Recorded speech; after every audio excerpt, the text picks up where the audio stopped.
The child is just born, and immediately there is milk in the mother's breast. How did it happen? This is how Krishna is taking care. Did the child say, Krishna, give us my mouthful of milk? No, just automatically the milk came. Not only with human beings, with animals, birds. I mean, of course, the birds too. So this is how Krishna is taking care of us. Like let's look at our past.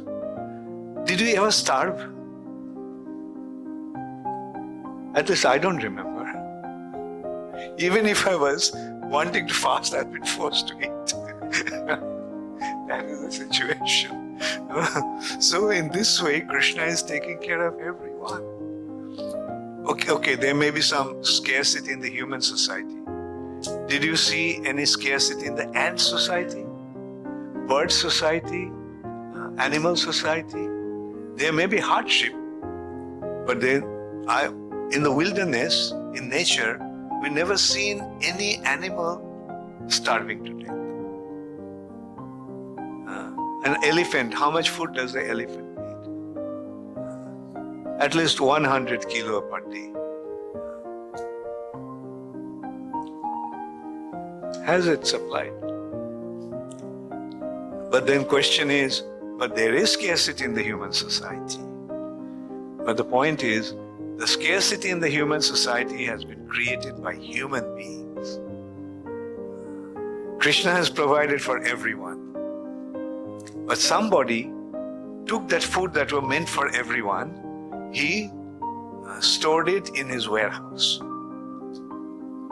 So when he steals the food for 1,000 people, and if 1 or 2 people starve, you can't blame Krishna for that.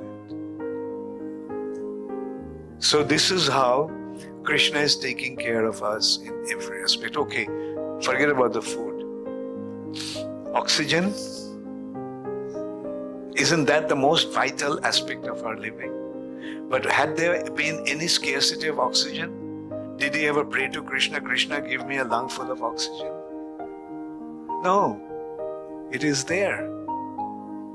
Okay, now we are taking oxygen, giving out carbon dioxide. So if the process continued, what would have happened? The whole atmosphere would have been filled with carbon dioxide. Did it ever happen? The trees and plants are taking carbon dioxide, giving us oxygen. Who made this arrangement? So when the personality, when he is taking care of us in all respects, why should we worry? Why should we worry? And we have to worry because of the mess that human beings have created.